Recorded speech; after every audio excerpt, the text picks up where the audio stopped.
Hello children, welcome to my channel study kids. आज है हमारा स्टोरी टाइम और आज की हमारी स्टोरी का नाम है वोपदेव का प्रण। ठीक है। ये कहानी एक ऐसे लड़के की है जो बहुत ही मंदबुद्धि का था, जबकि उसके पिताजी अच्छे खासे शिक्षित थे, है ना। लेकिन उसको पढ़ने में मन ही नहीं लगता था। तो इस स्टोरी में उसी के बारे में है, उसे कैसे ये एहसास हुआ कि नहीं, हमको भी मेहनत करना चाहिए, हम कर सकते हैं। चलिए जानते हैं। उससे पहले प्लीज़ मेरे चैनल पे जो भी नए हैं, अगर मेरी कहानी पसंद आती है तो प्लीज़ उसे लाइक करें, ओके। और जो भी नए हैं प्लीज़ मेरे चैनल को सब्सक्राइब करें, शेयर करें, ओके।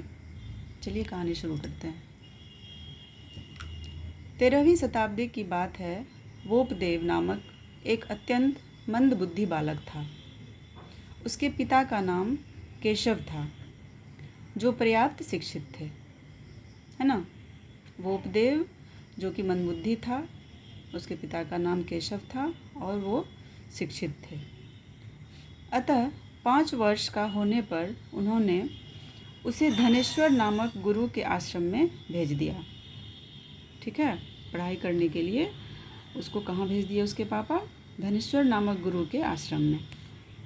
उन दिनों बालक गुरुओं के आश्रम में रहकर शिक्षा प्राप्त किया करते थे। उन दिनों आधुनिक काल की तरह स्कूल नहीं होते थे, है ना। जैसे अभी बहुत सारे स्कूल हैं, लेकिन उस समय स्कूल नहीं होते थे। उस समय आश्रम में ही रहकर बच्चे शिक्षा प्राप्त करते थे, है ना। वोपदेव अपने गुरु के आश्रम में रहने लगा, परंतु वह पढ़ाई में आगे न बढ़ पाया। उसके सहपाठी मतलब जो साथ में पढ़ते हैं, उसके सहपाठी उससे बहुत आगे निकल गए थे, परंतु वह वहीं का वहीं अटका हुआ था। अन्य शिष्य उसका उपहास उड़ाते थे। उपहास मतलब उसका मजाक, उसका हंसी, है ना। तथा विभिन्न नाम रख कर उसे चिढ़ाते थे। क्या आप लोग भी ऐसा करते हैं अपने स्कूल में अपने दोस्त के साथ? तो प्लीज़ ऐसा नहीं कीजिएगा, ओके। कोई उसे बुद्धू कहता था तो कोई भोंदू। कई छात्र कहते थे कि जब ईश्वर बुद्धि बांट रहे थे तो वोपदेव सोया पड़ा था, है ना। वो जो मंदबुद्धि का था तो उसे उसके दोस्त कोई उसे बुद्धू कहता था तो कोई भोंदू। कोई ये बोलता था कि जब भगवान जी बुद्धि बांट रहे थे तो वो सोया हुआ था।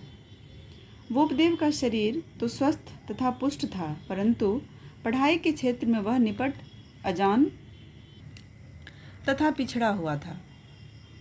गुरुजी उसे अलग से भी पढ़ाते थे, परंतु उसे कुछ भी याद नहीं रहता था।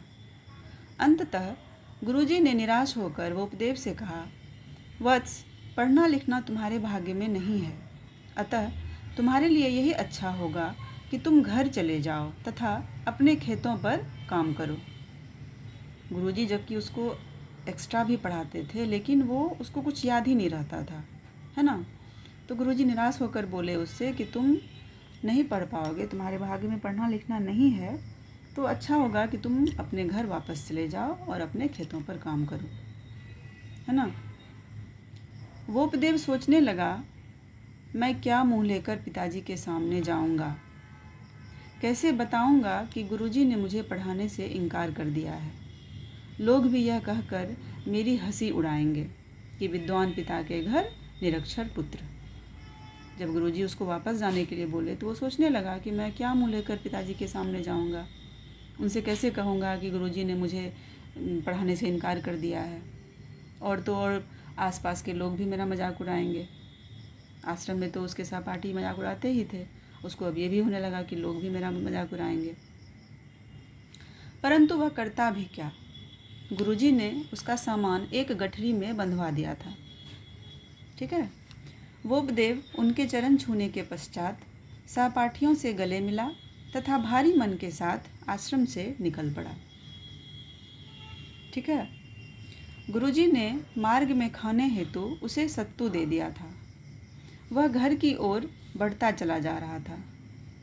चलते चलते उसे दोपहर हो गई तथा भूख लग गई। मार्ग के किनारे एक कुआं देखकर वोपदेव उसकी जगत पर बैठ गया, है ना। जगत मतलब उसके चारों तरफ जो रहता है घेरा हुआ, प्लास्टर किया हुआ रहता है ना कुआं के चारों तरफ, वही। कुछ देर सुस्ताने के बाद उसने सत्तू घोलकर पीने का मन बनाया। भूख लगा था उसको, गुरुजी ने सत्तू दिया था, वो घोलकर उसने सोचा कि मैं पी लूँ। अतः कुएं पर पड़े डोल के द्वारा पानी निकाला तथा सत्तू घोलकर पी लिया।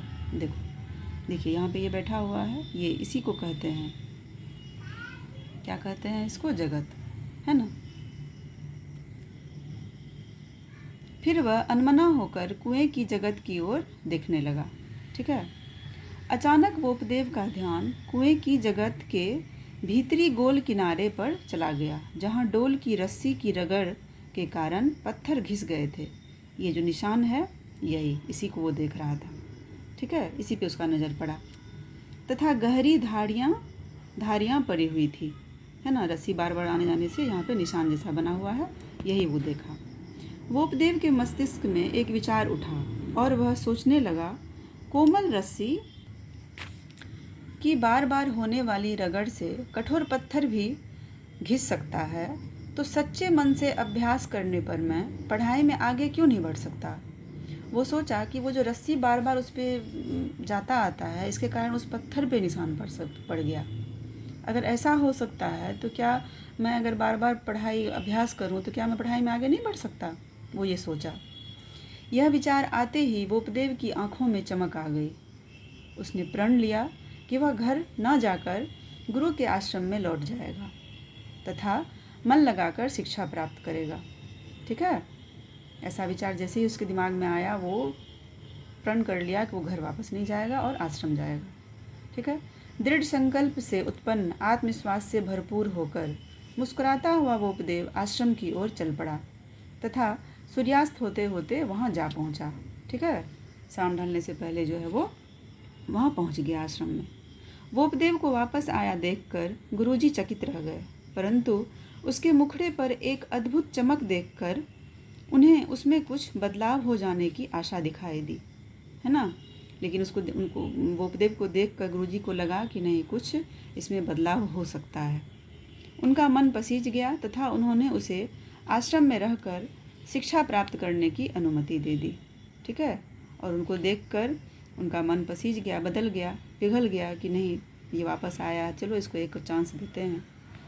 वोपदेव गंभीरता तथा परिश्रम से शिक्षा के क्षेत्र में आगे बढ़ने लगा तथा देखते ही देखते उसकी गणना मेधावी छात्रों में होने लगी। वो इतना परिश्रम किया कि वो बहुत आगे बढ़ा, है ना। और उसका जो है अब मतलब वो मेधावी छात्र, बहुत बढ़िया तेज बुद्धि वाला छात्र बन गया, है ना। कालांतर में वही वोपदेव एक प्रकांड विद्वान बन गया तथा देवगिरी के राजा हेमाद्री के दरबार में महापंडित के पद पर आसीन हो गया, है ना।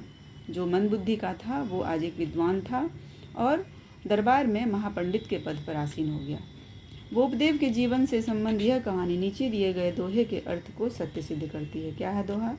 करत करत अभ्यास के जड़मति होत सुजान, रसरी आवत जात ते सिल पर परत निशान। अर्थात एक मामूली रस्सी, है ना, एक मुलायम सी रस्सी जब पत्थर पर निशान बना सकती है बार बार आ जाकर, तो क्या कोई भी जो बार बार अभ्यास करे तो वो भी जो है ज्ञानी बन सकता है। मंदबुद्धि आदमी भी ज्ञानी हो सकता है बार बार अभ्यास करने से, है ना।